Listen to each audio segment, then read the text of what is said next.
Okay.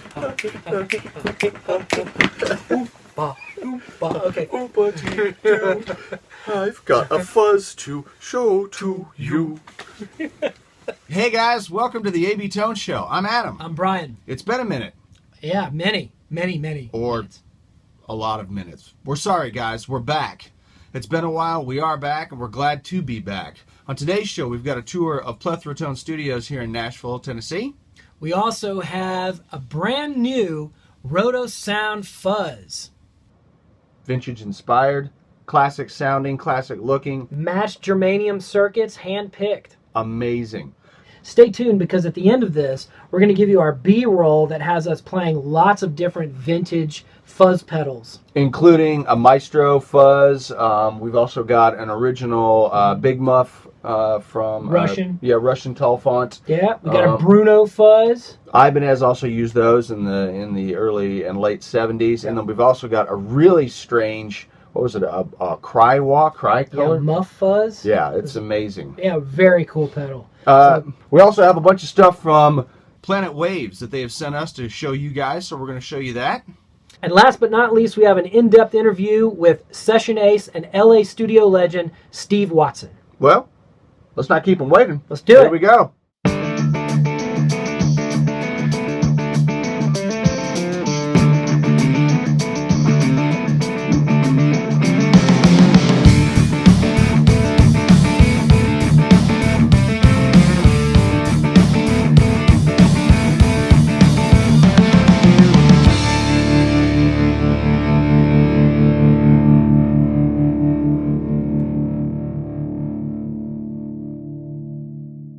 So right now we're going to demo the Rotosound Fuzz. We're just using a Bad Cat going through the EL84 channel, which is just the first channel with a little bit of verb. Here's how the amp sounds clean. It's very basic sound, nothing fancy. So we're going to kick on the Roto Fuzz and then start playing around with it a little bit. So we'll start with the minimum setting on the fuzz and we'll just sort of put it on. So here we go.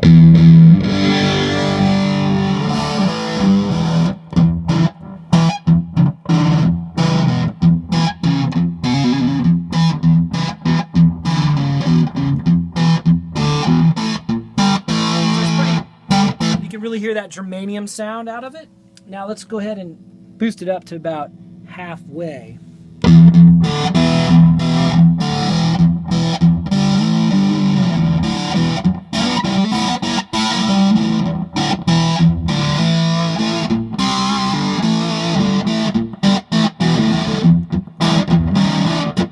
It feels much more responsive now. It's not closing down so much. It stays open a little bit longer. Now let's open it all the way up just to see what happens with this one.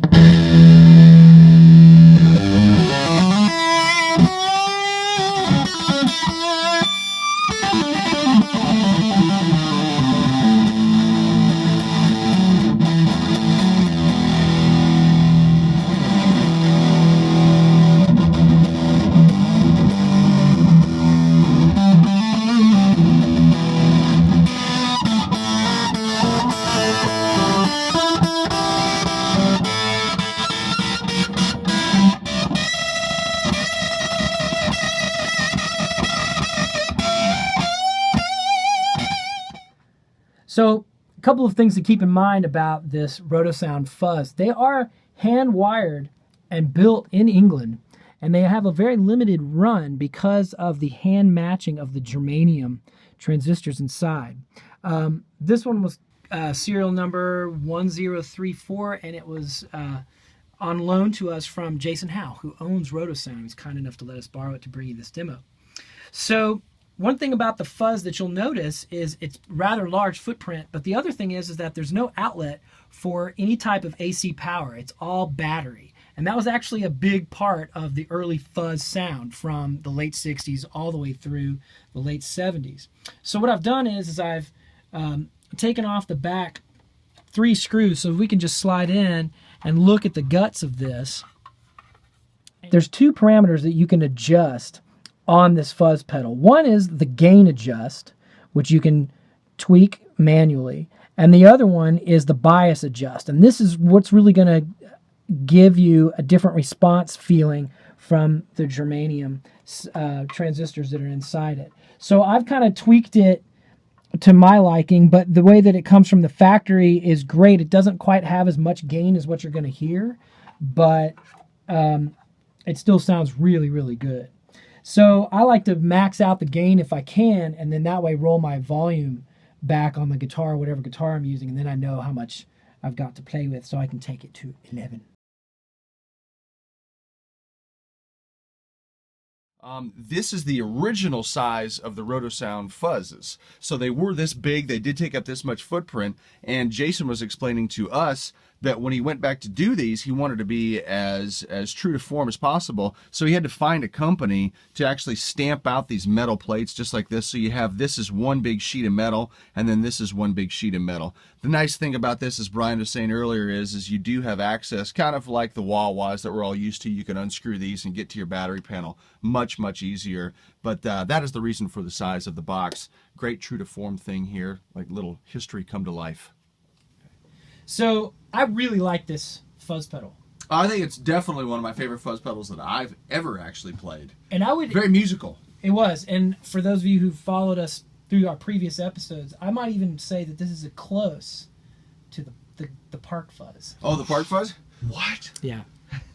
The Park Fuzz was pretty amazing. I actually think this one may be more usable than the Park Fuzz. You're right. The footprint may be, you know, for some people may be a big thing to kind of get over, but I think the retroness of it is very, very cool. It is. I think you put it off your pedal board. Yeah, I think so too. You yeah. put this in first, and then you go in your pedal board if you want to use it on the fly.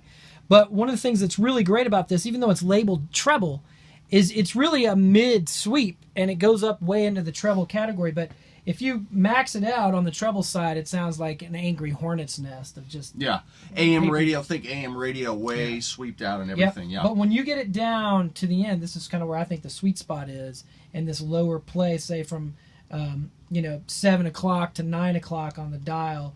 That's where there's so much mid variance there. You can really dial it in on the fly on a gig or on a session or whatever. And I think that's where this pedal really shines. And I think one thing that needs to be said also is the amount of volume and level that you can get out of this thing. I mean, if you have it barely on, I mean, you can overdrive an amp and push it really, really hard. If you're up at this, you're probably 20 dBs hotter. Than if you just clicked it on. So watch that right there. And then I think Bryan and I both like the fuzz all the way up or close to it. All the way up. Pretty much 3/4 are maxed out completely. That's where the really nice is. You get that really kind of singing Eric Johnson kind of violin-esque, without the sputter. That's what I also like about it. Not a lot of sputter that comes out afterwards. You can get some of these, as you'll hear in the video, that really sputter out, and this one's got that really smooth singing tone. Yep.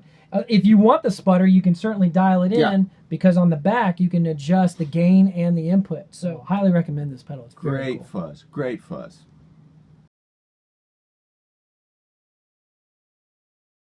Planet Waves was kind enough to send us some products to review for you guys. The first of which is something that I use almost daily. This is their new mini tuner. It is so easy to use. It is so out of the way. I don't know why everyone doesn't have these on every one of their instruments. So this is the entire tuner right here, and this actually will show you later on their capo. It actually comes off the bracket. So this little bracket attaches on. Just pull it tight till you hear it click, and then this is the clip that's going to clip it onto a variety of instruments. This can be used on banjo, on guitar, on bass guitar, on violin. Anything that you can clip this to, it's going to work. It's got a little push-pull here on the latch, so you can adjust that to whatever instrument that you're on. I always put it where they recommend it, which is right here on the headstock. Then you just simply clip it on there, get it on there, it's nice and tight. The power button is the biggest button here, not hard to miss. You just push that one, and then once you're on, you simply try to get in tune there, and you'll notice that if I'm out of tune, the actual color will go on an orange, and then as I come up to tune, it's going to get closer and closer, and then yellow, and then on into green, and now I'm in tune. Very easy to use. On the back side here, there is a rotate button, which is a nice feature. If you want to put this to the top of your headstock where you're more used to doing that, you can hit that rotate and actually turn the orientation of the screen. There's also up and down for your 440 pitches if you need to adjust for that. It's a very simple thing to use. I would recommend getting one for every instrument, as I said earlier. Okay, Planet Waves has sent us their newest capo, which is the NS Artist capo. Also designed by Ned Steinberger, and kind of a play on the original spring clamp, typical capo that you see a lot of singer-songwriters use.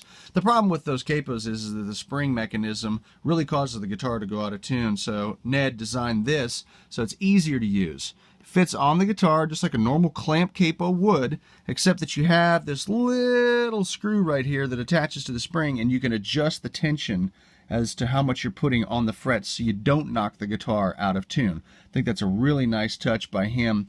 And you also don't have a spring that's going to wear out. This is a lot better design. Cool thing from Planet Waves, you got a little area for your pick there. This is the clip that comes with the capo. If you purchase it, it's on the package. A lot of people wonder what this is for. This is for actually their new micro tuner that we just got done describing. This slips onto the bottom of the capo. There's a little notch in there that fits right in there. Now, your tuner, if you take off your bracket, as we were describing the other one, fits right in here. And you've got your tuner and your capo in one. Brilliant design. Everything goes together really, really well here. This is a great design on a standard old take of a singer-songwriter capo. Up next on the items up for bid, we also have the brand new guitar dock from D'Addario. This Rubik's Cube looking device is actually quite flexible, and it does a lot of really interesting things. So let's look at it.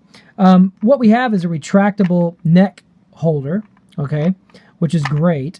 And the way that it'll work is it can mount in two different directions. So if you have something that's going to be a top mount where you need it to stick onto the top of, say, like your amp, then you can turn this dial here, which is sort of an ergonomically designed dial. And what it does is it raises this tongue on the back so you can adjust your tension to suit. Now, if this direction of mounting doesn't suit you and you need to mount it on a sideways bracket, you can, because this swivels. So with that, you can almost mount it on any device you choose. I will demonstrate.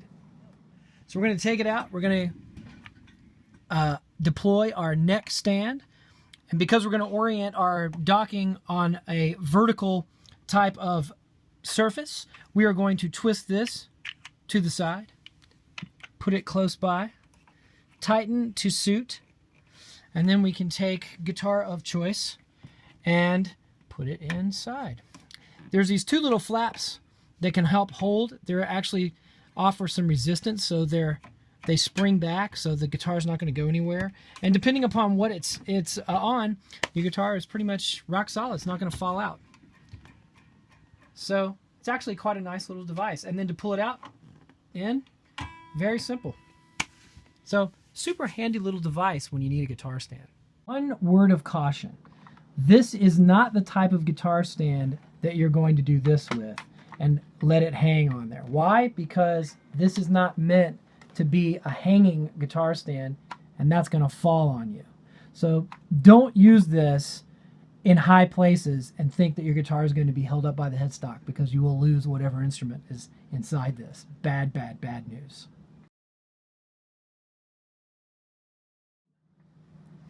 Last but not least, we're going to demo the pick holder. I think it might be self-explanatory, but we're going to demo anyway. Here we go. We have a mic stand ready, and we also have some wonderful picks that have been strategically placed in the holding area of this wonderful pick holder. Now, the cool thing about this is that it actually will give you two rows. So you can see that we also have another area that can hold picks. So if you're dropping picks left and right on a gig and you need to reach for your #1 Trace Adkins pick, which is the secret to all great tone, then you can grab it very easily and play away.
Welcome to the interview portion of the AB Tone Show. The man next to me, you may not recognize his face or his name right off the bat, but you certainly recognize his phrasing, his tone, and his licks.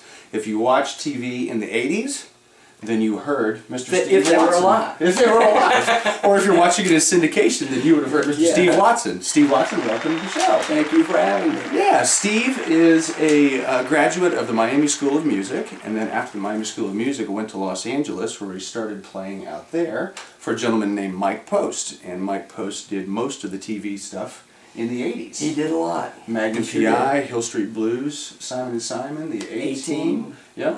Hardcastle McCormick, Riptide. It kind of went on and on. Yeah. Also at that time, Steve got done with that. He has also played with people like Dolly Parton. He was a part of her TV show. He has played with B.B. King. He is now an educator. Is here in Greenville, South Carolina, his hometown. Teaches at the Fine Arts Center. Also teaches at his own private studio and at Furman University. And also has a project, Watson's Riddle, with Paul Riddle. Yes. From the original Marshall Tucker Band. Right. Okay. Well, how did you get started playing guitar? When I was in second grade, my mother heard about a teacher in Greenville named Charlie Wood. And she said, well, I'm going to give you some guitar lessons. So I went to the guitar lessons. And after a while, my mother said, you know, son, if you don't practice, I'm going to stop giving you the lessons.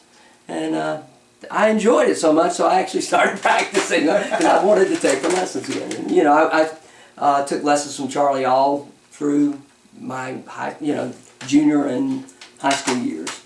You think Charlie would have had an impact on you as an educator as well? Absolutely. Yeah. A great educator, and you know, came along when there weren't really formal music schools to go to. I mean, you went to private teachers and masters, and you felt like, you know, this are the guys. And then, you know, in the late 60s and 70s, the university programs started to emerge. But Charlie certainly came. I did his time on 52nd Street in New York, and playing with a lot of people in New York, and toured with Sophie Tucker.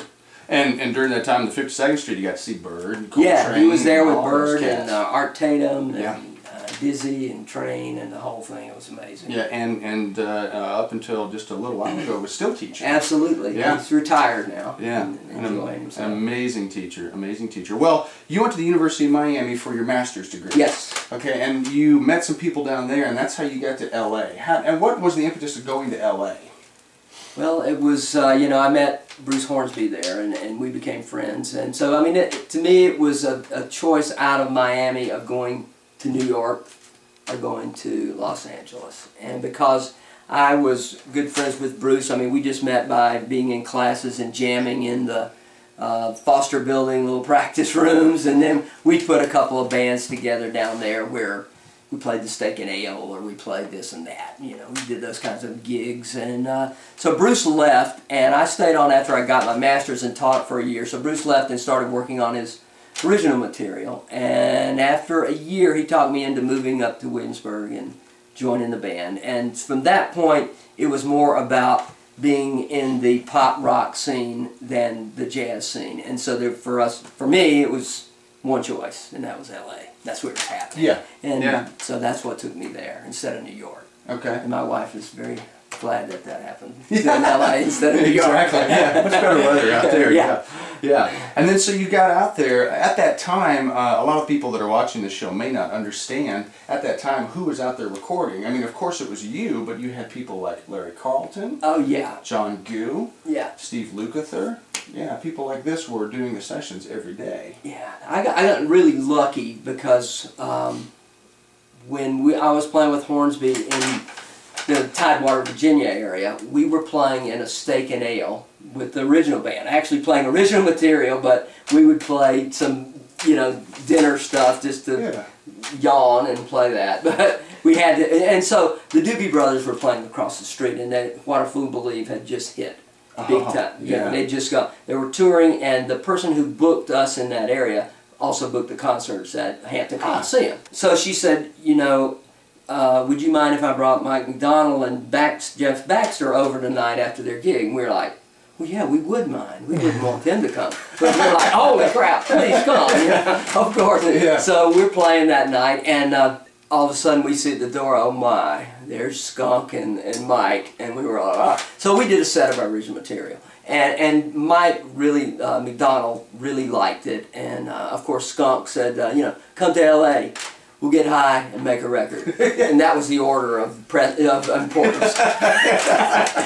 So anyway, we went out and he introduced us to Mike Post and with Mike McDonald. And Mike, at that point, before getting with the Doobies, he was a session singer in LA and he knew Mike. So anyway, Mike produced some demos on us over the last year and told me, he said, if you ever move to LA, let me know and I'll help you out. So we decided that we needed to go out there. You couldn't commute from East Coast to West Coast and have any kind of, connection to the scene. So I did, and he started using me on his dates, and it was scary at first because I'm green and I don't know played a lot live. I've done some recording, but I mean stepping into gigs that Larry Carlton and all these guys have been doing, it was like, oh my. Luckily I got to sit in the second guitar chair and work your way and work my way up and watch the guy who'd been there and just really, take the mental notes and see what happens. Yeah. I sat hundreds of sessions next to Leland Sklar. and the only problem with reading then was him breaking you up with the jokes when you're supposed to be playing the music. And Lee was just the only guy that could make noise with his instrument right before the red light came on, and nobody said anything. Because he was Leland Sklar. He's just a fantastic guy. Yeah. So that, after you got used to it and you knew what pretty much to expect, the reading was just okay. It was usually, okay, you read it, now sound like you're not reading. Yeah. Play it and sound like you're not reading, and play it together. So John Goo, who's still in LA, a wonderful guitar player. Amazing. Look him up. I saw him this year on Dancing with the Stars. Yeah. I mean, he's a great player. So he and I played so many days together that we could phrase right together, bend. It didn't matter if he was sitting in the first book or me, or we traded around, and we just played together. So we just look at each other like, okay, well, let's do the stuff. Yeah.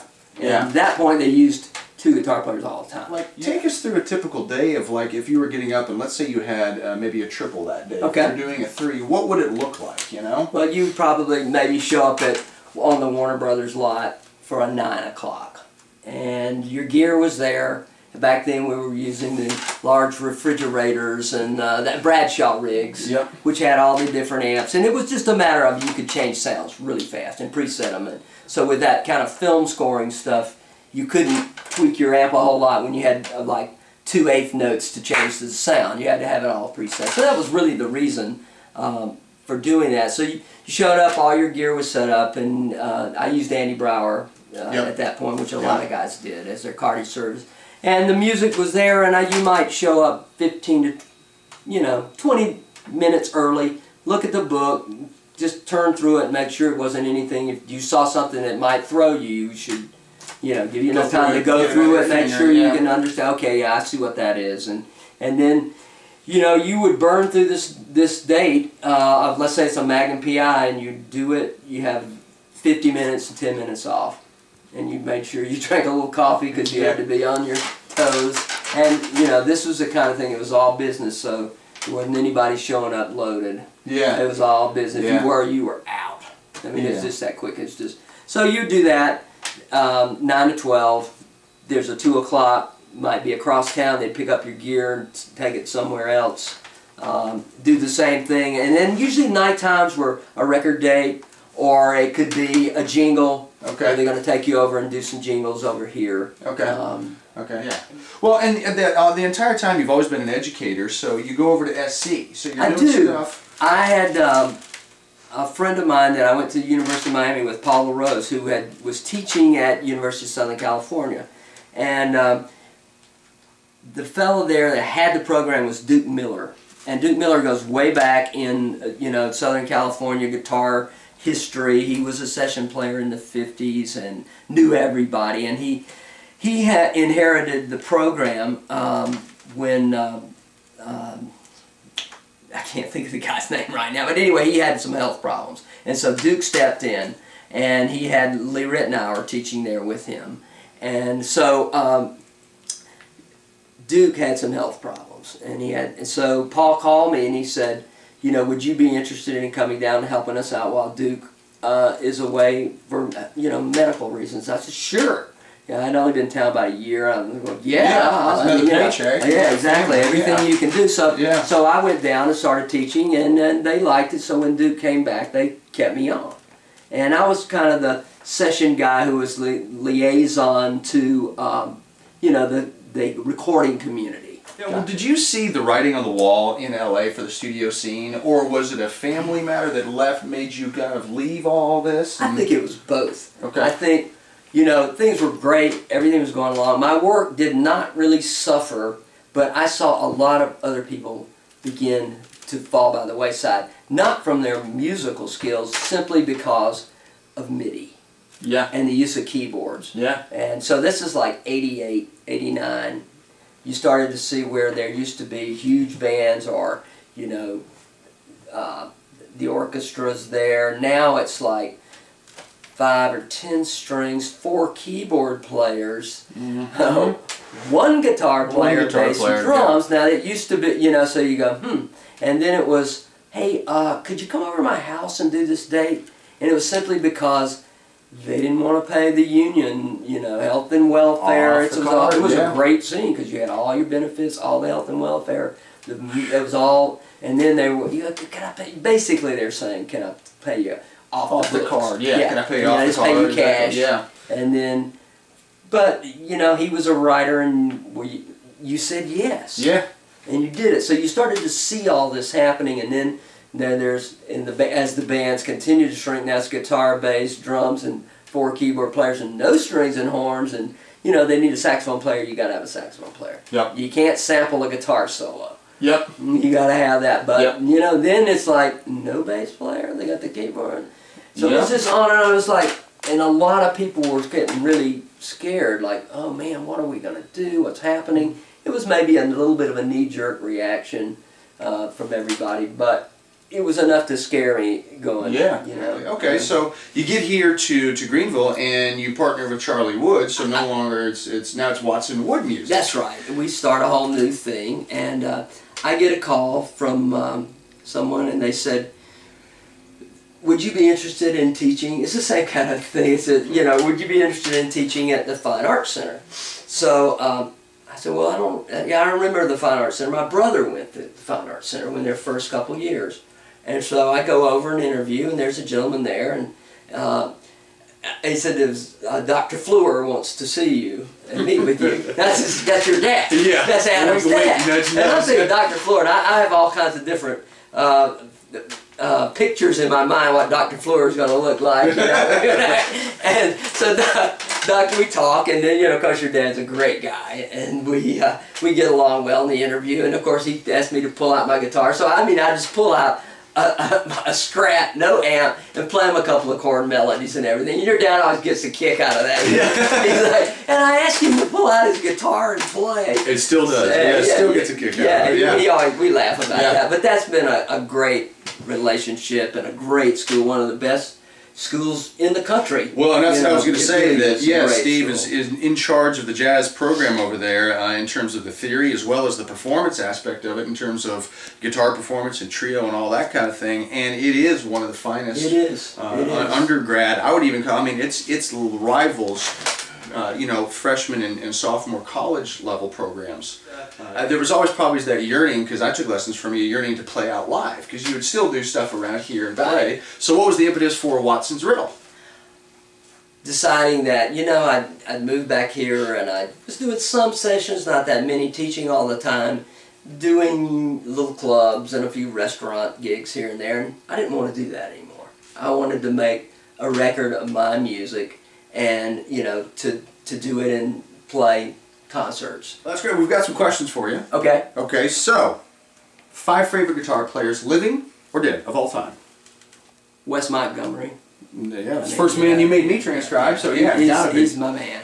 And the extension of that would be Pat Martino. Oh, because Pat has even done a tribute record to Wes, but Pat is Wes and Charlie Parker double time. Yeah. And how about Amazing Story? Brilliant man. Yeah. Larry Carlton, idolize him. Mr. 335. Yeah.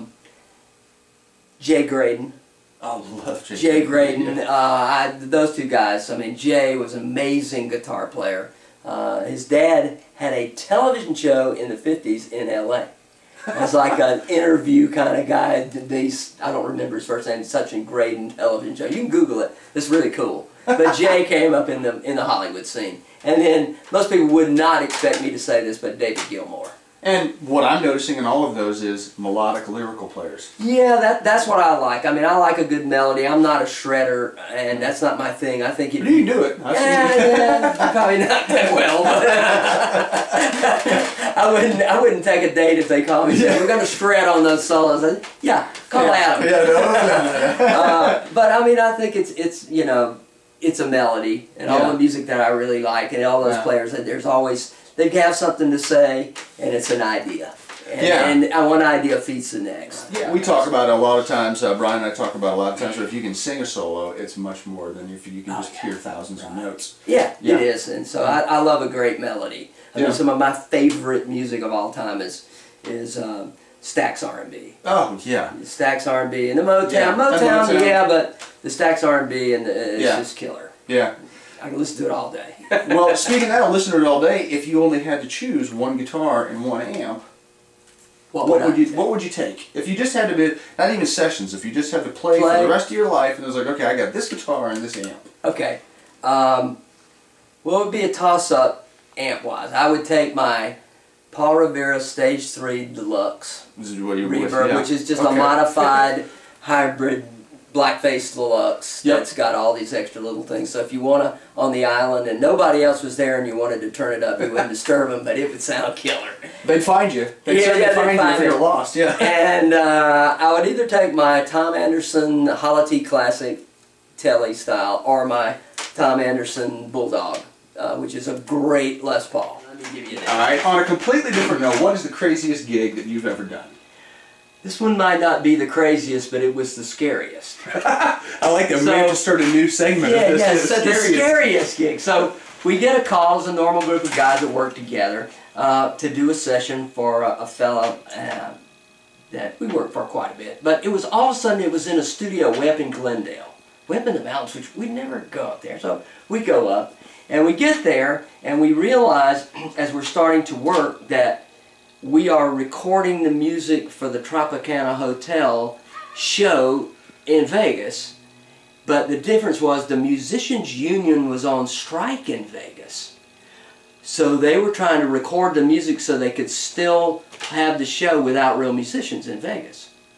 So we all were sitting there, we played a little bit, and then we kind of on a break, we all started huddling together and said, we really shouldn't be doing this. This is, we know we're way up here for a reason because they're hiding out. Yeah. And they're probably going to try to pay us off under the table.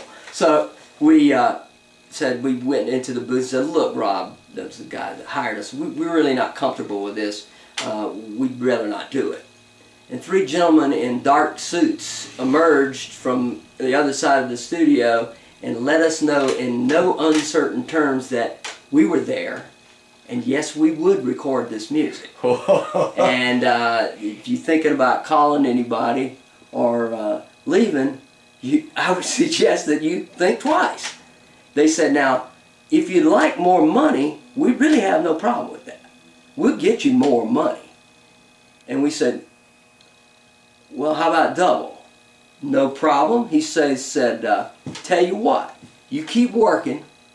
We're going to go back to Vegas and get some money. And we're going to pay you in cash. We'll pay you double scale. And whatever it takes you to do it, but we're not going to pay you tomorrow because you're probably not going to get finished. You're going to have to come back tomorrow and finish, and then we'll pay you. And if you don't show up, this gentleman right here knows where you are. So and we were like, okay. So play it down. Okay, let's get to work. Here we go, rolling tape. And so darn it, we came back the next day. They had suitcases full of cash. Paid us. The guy told me, he says, if you're ever in Vegas, let me know. Show's on us, rooms on us, anything you want to do. I went up to Vegas, had a great time. They came to the show. Room was amazing. All I had to do was go to will call. Guy, I see him. He goes, hey. Oh but my I'll God. tell you. But when it came down to it, there was no messing around. There was no messing around. They were serious about it. They were mobsters from Vegas, and they were going to take it. I don't know how far it would have gone, but it didn't need to. I didn't want to find out. The threat was implied, and it was enough. Exactly right. So that's our scariest gig right there. That's our scariest gig story right there. Thank you. If you had your choice, is there a favorite solo that you have played, or is there a favorite solo that you wish you had played? Something that's just like so iconic that you're like, I wish that was me playing that. Easy, Kid Charlemagne. Okay. Yeah. The last, who had ever done that? Yeah. With the extra notes up with his. Yeah, exactly. Forget it. Yeah. Killer. And then the out solo on that is just great too. Oh yeah. Killer. Yeah. That's a great choice. Okay, great choice. So you see, I'm still on the melodic. Melodic lyrical. And then so at the end of that, what is your favorite album all time? Asia. Asia. Yeah, Asia by Donald Fagen's Steely Dan. Yeah. It's just great songs, great playing, great parts, production. Production. The sounds, they spent probably a year or more in the studio perfecting every little part. Well, there was this great thing at that time where you had guitar solos, but they weren't like shredding guitars. So there were parts, there were things that popped out, and Fagen gave you that room to kind of have those little great guitar parts that are so iconic. If you there's a YouTube video of them pulling up alternative solos to Peg. Oh, and that's great. That's great. That's great. Yeah. So and then they pulled, this one's pretty good, but Graydon, he came in and that beginning, that's some kind of Hawaiian lick. That's what they say. And then, it's just off the charts how cool and how over the bar line Graydon is on that. That's a great. That's another great solo. It is a great solo. Yeah, and I've only heard it one time be able to pull it off. That's a tough one to pull off to get the timing right. Absolutely. Absolutely. Well, what does the future hold for you? What do you got going on now? I'm going to start a new solo project. Actually, next week. I've got 14 tunes recorded with just guitars, me playing bass, drum loop, and those tunes are worked out. I'm going to start putting real drums and bass on that next week, and I've got to do drums and bass and keyboards, and you know how that is. All instrumental record? All instrumental record, much more R&B funky than my other record. Okay. This one is really what I want to do, just me, and it's kind of like Stack's instrumental record. Going back as to much as possible. Yeah. A lot of B3 organ. There you go. And plenty of guitars. There you go. That's and all then we need. I'm teaching, and I don't have any reason to not keep teaching. And it's fun to be around young people, and it keeps you young. It keeps you on your toes, and you better go in there. And I've done it long enough. I don't have to prepare, but you got to be on your A game. And you never know. There's that student that's going to come in and just knock your socks off. Yeah, and I've got one of those. You do. Yeah. We'll be looking forward to hearing about that in he's the future. Amazing. Well, it's been an absolute pleasure talking to you today. Thank you, so sir. much. All right. All right. Thanks, folks. Man, that was a great show. Man, I really enjoyed playing that fuzz. After everything we played in Plethrotone here, I still kept coming back to that going, what an amazing sound. It was, and with so many to choose from, stick around because we have a B-roll that's coming up after the credits, and you can watch us play many different types of vintage fuzzes. Maestro is on there. You get to see a Big Muff Russian Tall font. Bruno. You get to see a really strange thing from Electro Harmonics, the cry sound or whatever. Combination wah and we don't fuzz I can't even and explain. volume. It's a 3-in-1 pedal. It's monstrously huge, but it sounds great. I don't even know what to do. I don't know. I don't either. All right. Well, I'm Adam. I'm Brian. We'll see you next time on the A.B. Tone Show.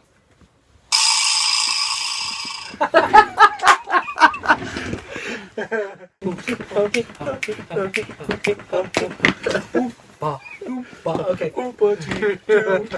I've got a fuzz to show to you.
Okay guys, we got a cool little history thing here for you. This is one of the original Maestro tone fuzz tones from 68, 69 is what we're thinking on this one, according to the serial number. We've rewired it to take a modern 9-volt battery. You do have to have this nice little click on there, and you can hear the germanium start to go now. So you might recognize this one from...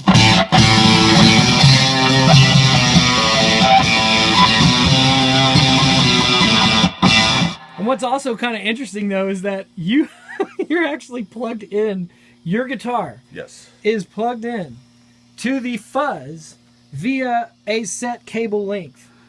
So as we were discussing, you can't go far from your Maestro. That's if right. you wanted to. Never be far from the Maestro.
Wow.